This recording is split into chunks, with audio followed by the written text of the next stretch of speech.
실제로 지금 이런 EC라는 문화에 대한 어떤 이야기, 또 프로젝트 베이스드 러닝 방법의 도구, TFT는 어떤 내용과 관점에 대한 이것들을 다 이렇게 잘 녹여내면서 씨름하며 교육하고 있는 학교들이 세상에 또 이런 선례가 있나요, 선생님?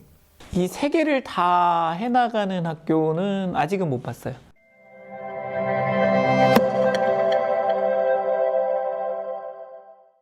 저희가 지금 계속해서 여러 가지 수업들을 국어 선생님하고 같이 연계해서 수업 프로젝트를 하고 있어요. 하고 있는 것 중에 하나가 이제 인권 프로젝트인데, 실제로 이제 인권이라는 건 헌법의 기본권이 어떤 게 있는지 이런 것들을 아이들이 배우는데, 그 배우는 파트에서 실제 사회에서 아이들이 그 기본권이 침해당하거나 인권이 보장되지 않는 사람들을 도우는 프로젝트를 하고 있습니다.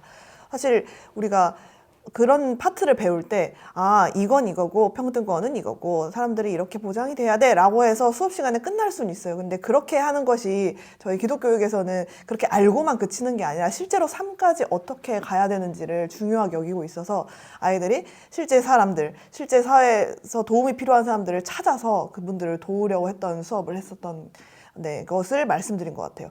네. 그래서 지난번에 했던 게 이제 노인, 폐지 줍는 어르신들에 대한 인권을 보장하는 것에 대한 프로젝트를 진행을 했고요. 그렇게 하면서 이제 사회에서는 실제로 이분들을 어떻게 이제 보장해드려야 되고 어떻게 도와야 되는지를 같이 토의하고, 또 이것들을 위해서 아이들이 기본적으로 알아야 될 것들이 무엇이 있는지도 배웠고요.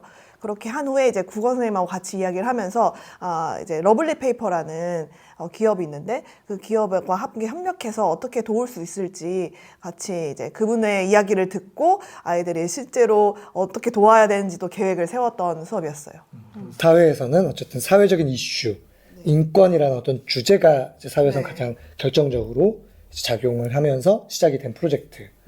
국어는 어떤 식으로 이것들이 개입이 됐었는지 물론 저는 알고 있지만 보는 분들을 위해서 국어에서는 일반적으로 사회랑 많이 연관해서 프로젝트를 많이 하는데, 이유가 뭐냐면 국어에서 이제 국어라는 교과목에 담겨있는 특징이 도구가 있어요. 근데 그 도구를 일반적으로 교과서상에서 배울 때는 밑줄 치고 배우고 그다음에 이제 알고만 끝나는데, 아까 서희 선생님 말씀하셨던 것처럼 배운 것을 직접 해봐야 결국은 자기 것이 되잖아요. 그래서 그걸 자기 것으로 쓰게 하려면 내용이 필요한데, 그 내용을 가르치기에는 국어에서 가르치기엔 좀 깊이가 낮은 거예요. 그래서 요 깊이를 좀 이렇게 깊게 배우면서도 이 도구를 정말 실제적으로 쓸 수 있는 건 어떤 방법이 있을까 고민하다가 사회 선생님이랑 연계를 해서 프로젝트를 진행을 해봤었는데, 그렇게 되면 국어에서는 도구를 배우고 사회에서는 깊은 내용을 배우게 되는 거예요. 두 개가 딱 맞아서 저희가 인권 프로젝트를 예로 말씀을 드렸었는데, 국어를 예를 들자면 사회에서 인권을 배우면 국어에서는 그 러블리 페이퍼 대표님을 직접 만나기 전에 아이들이 면담하는 거를 배워요. 인터뷰. 네, 인터뷰하는 방법도 배우고 예절도 배우고 그때 어떻게 질문을 해드려야 되고 직접 오셨을 때에 어떻게 환영을 해드려야 되는지 그 모든 과정을 실제적으로 경험할 수 있는 거예요. 그리고 오히려 대표님이 반대로 질문하시면 어떻게 대답해야 되는지도 아이들이 면담은 면담이야 이론만 배우는 게 아니라 실제적으로 활용할 수 있는 프로젝트의 장이 되기도 하고, 두 번째는 그 면담 자료도 배운 것, 그 다음에 읽으면서 글로 배운 것, 그 모든 것을 합해서 주장하는 글을 썼어요. 그러니까 인권을 위해서 우리가 어떻게 해야 되는지 주장하는 글을 쓰는데, 그 글을 쓰고 마치는 게 아니라 그 쓴 글을 다시 기업으로 보내는 역할까지 하기 때문에, 글을 그냥 쓰고 대부분 선생님이 사인, 확인, 잘 썼어 이렇게 끝나는 게 아니라 내가 쓴 글이 진짜 누군가와 의사소통을 하고 사회를 변화시키는 데까지 쓰일 수 있구나를 경험할 수 있는 플렉스였습니다. 예, 여기에서 아까 플렉스 설명을 해달라고 그럴 때 선생님들이 이제 지금 플렉스, PBL 이런 막 용어를 혼재해서 쓰시잖아요. 정리를 한번 해주셔야 될 것 같아요. 저는 맥북 플렉스 했어요. 이 플렉스는 아니잖아요. 그렇죠? 그 플렉스라는 것은 TFT라는 것에서 출발을 했는데, 일단 TFT 설명을 좀 해주시고 그 안에서 플렉스가 어떤 것인지까지 간략히 설명을 해주세요. TFT는 변혁을 위한 교육의 줄임말이에요. 그래서 캐나다에서 처음 시작됐고 지금 전 세계의 100개 국가에서도 실행이 되고 있는 선진적인 기독교 교육 방식이라고 할 수 있습니다. 혹시 Teaching for Transformation 맞나요? Yes. 네! 이야기학교 부모 교육 열심히 듣고 있습니다. Yes. TFT의 약자였습니다.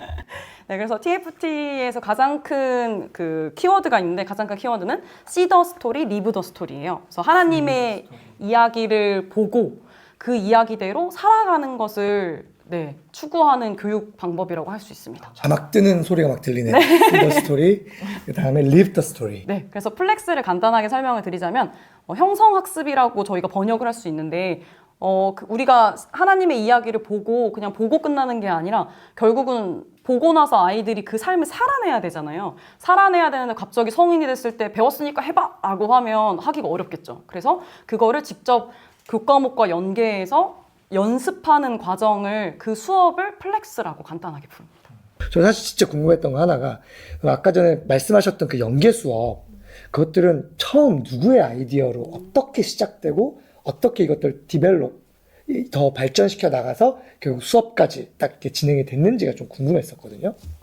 일단은 PBL이라는 프로젝트 베이스드 러닝이라는 걸 저희가 접하면서 이제 프로젝트 형식으로 이제 수업에서 진행을 했어요. 사실 프로젝트를 하면서 아이들이 제가 가장 PBL에서 마음에 들었던 거는 하나님 나라 회복을 위해서 실제적으로 뭔가 문제를 해결해 나가야 된다라는 관점이 너무 마음에 들어서 이제 그걸 확 받아들이고 소위 하나의 방식으로 좀 활용을 하기 시작했어요. 아, 그러면 PBL이 프로젝트 베이스드 러닝.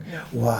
그 앞에 이거는 기독교적 관점이 붙으면 이제 크리스천 PBL 이렇게 CPBL이라는 표현도 써요. PBL. 이것도 하나의 그 기독교 교육의 관점? 일반 도구? 교육학에서도 많이 활용하는 미래 역량을 기르는 교육 방식으로도 알려져 있고요. 그걸 기독교적 세계관을 기반으로 해서 크리스천 PBL을 또 기독교 교육 쪽에서 새롭게 교육 과정을 만들었죠. 그렇게 첫 번째는 그런 프로젝트를 하려고 하다 보니 이제 다양한 문제를 해결할 때 아이들이 더 가치를 잘 배우고 실제로 역량도 잘 배우고 이런다는 사실을 이제 실제로 해보면서 알게 됐어요. 그래서 저는 이제 PBL 전도사가 된 거죠. 그래서 프로젝트를 하자 해서 프로젝트를 하려고 하는데 아까 저희 아까 전인 교육을 하다 보면은 다양한 활동들이 있어서 수업 시간이 너무 적거든요. 그러면은 혼자서 이 프로젝트를 다 끌고 가는 거는 물리적으로 시간이 부족하다. 그러면 어떻게 해야 되지? 라고 했을 때 다른 교과들이랑 협력을 해서 필요한 부분을 같이 하면은 충분히 해결되겠다라는 생각이 들었어요. 그래서 이제 아까 글쓰기 같은 것, 아니면 정책을 제안할 때는 정책에 대해서 이런 내용이 들어가야 돼 라는 거는 사회교과가 책임을 지고, 근데 그 글에 있어서 뭐 문장의 구조라든지 어떻게 써야 된다라는 것들은 국어 선생님이 훨씬 더 잘 봐주시기 때문에 혼자 다지지 않겠다. 그래서 같이 짐을 지자라고 해서 이제 교육과정 계획서 피드백을 할 때 이런 것들이 있는데 혹시 국어 선생님 같이 수업을 할 수 있냐라고 했을 때 흔쾌히 너무 좋다라는 말씀을 하셔서 이렇게 연계되는 수업들이 점점점 확장이 돼서 지금은 모든 교과목들이 사실 그런 방식으로 다들 하고 있어요. 결국 그 프로젝트로 함께하는 그 수업의 도구들이 이야기학교의 방향성과 맞아서 이렇게 진행이 됐었군요. 우리 부모님이 물으시는 또 비장의 무기가 있어서 에듀케이셔널 케어라는 또 다른 학급 문화를 바꾸는 거거든요. 교실 수업에. 그것도 우리 선생님도 다 훈련을 받으셨어요. EC라고 여기 적혀 있는 게 그 에듀케이셔널 케어군요. 그 설명을 좀 해주시죠. 문화를 말씀하셨는데 질문이 있어요. 그 교육을 처음 받았을 때 이제 그 질문에 대해서 그룹별로 토의를 하라고 저희에게 던져주셨는데 너무 충격이었어요. 답을 알려주셔야 되는데 왜 우리 보고 토의를 하라는 거지? 라는 걸 많이 고민을 했었는데 그 토론을 하면서 토의를 하면서 이제 이 안에서 이런 답이 나오고 서로 토의하면서 답을 찾아가는 과정들이 너무 중요하더라고요. 그리고 다양한 방식으로도 배우고 그래서 그 안에서 저는 이게 상호 간에 배울 수 있구나. 그리고 그 사람들한테 스스로 찾아낼 수 있다라는 믿음이 좀 생긴 것 같아요. 그래서 그게 바로 고스란히 수업 안으로 들어왔는데 저도 아이들이 스스로 배울 수 있다라는 믿음이 하나 생겼고 그리고 아이들끼리 그 안에서 충분히 배울 수 있구나라는 생각이 많이 들었어요. 근데 그것을 하기 위해선 사실 좋은 질문이 있어야 된다라는 게 기반이 돼서 저는 좋은 질문을 던지고 아이들이 스스로 그 안에서 답을 찾아갈 수 있도록 안내하는 수업으로 계획을 하고 있습니다. 에듀케이셔널 케어라는 이 도구의 가장 큰 골자는 질문을 하고 스스로 배워갈 수 있는 어떤 문화, 어떤 이런 걸로 이해를 하면 되나요?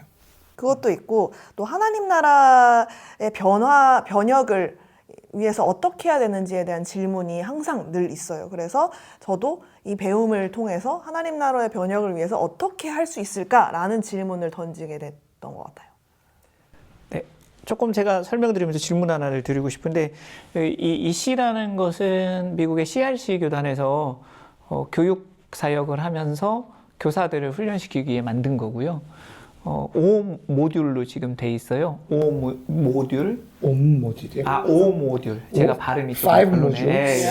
그래서 한 개의 모듈을 3일이나 4일 배우고 한 학기 계획을 세워서 실행한 다음에 한 학기 지나서 다시 두 번째 모듈을 배우면서 전 모듈에 대한 피드백하고 다시 또 배우고 또 한 학기 실행하고 이렇게 해서 2년 반에서 3년이 걸리는 교육 과정이고요.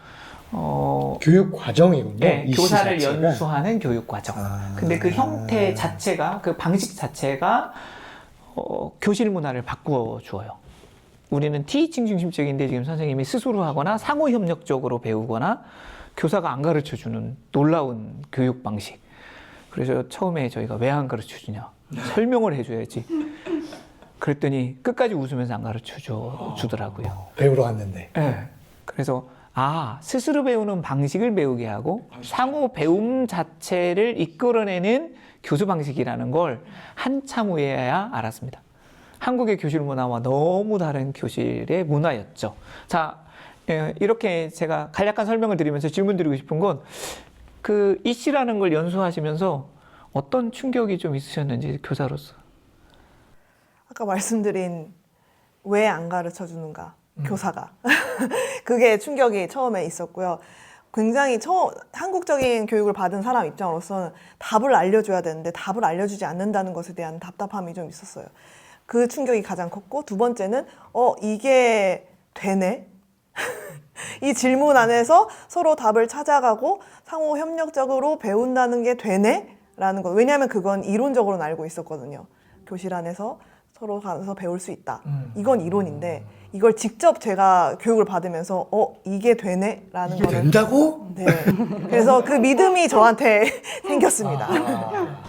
그 종합적으로 좀 정리해 보자면 이 씨는 교실의 문화와 배움의 방식을 바꾸게 해줬고, PBL은 교육의 방법, 도구를 기독교적으로 가르쳐 주었고, TFT는 교육 전체의 틀을, 관점을 제공해 주고 있거든요. 그래서 TFT, 우리 백선미 선생님 캐나다 다녀오셨죠? 네. 3월에? 네. 언약 기도학교에 방문했을 때 그 이야기를 좀 해주시면 좋겠어요. 가장 인상 깊었던 것들.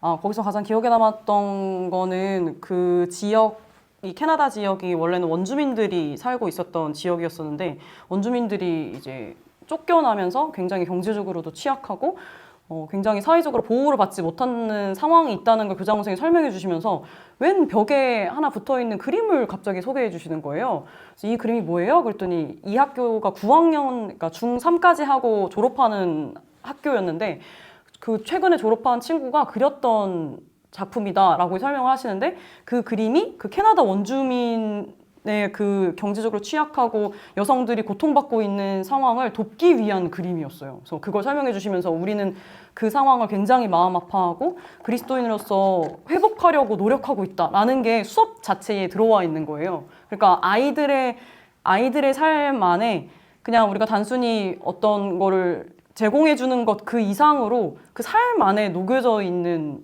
게 TFT구나라는 걸 확실하게 느낄 수 있었던 시간이었던 것 같아요. 실제로 지금 이런 EC라는 문화에 대한 어떤 이야기, 또 프로젝트 베이스드 러닝, 방법의 도구, TFT는 어떤 내용과 관점에 대한 이것들을 다 이렇게 잘 녹여내면서 씨름하며 교육하고 있는 학교들이 세상에 또 이런 선례가 있나요, 선생님? 이 세 개를 다 해나가는 학교는 아직은 못 봤어요. 그리고 저희는 그 전에 하나가 더 있는데, 이건 도부 선생님 훈련받은 건 아니기 때문에 회복적 정의라는 관점이고, 이건 학교 출발할 때부터 시작했기 때문에, 이건 기독교에서 가장 핵심적인 샬롬의 개념부터 출발을 하거든요, 뿌리를. 그래서 이 네 가지의 어떤 교육 과정에 있어서는 이 네 가지가 절대적인 영향을 미친 것 같아요. 이야기학교에서 교육 과정에서는. 이야기학교에 우리 아이들을 보내온 정말 잘한 선택이었다는 사실이 다시 한번 뼛속 깊이 느껴지는 오늘 교육이수다 촬영 현장에서 혼자 막 뽕이 충만한 아빠의 모습을 보고 계십니다. 네.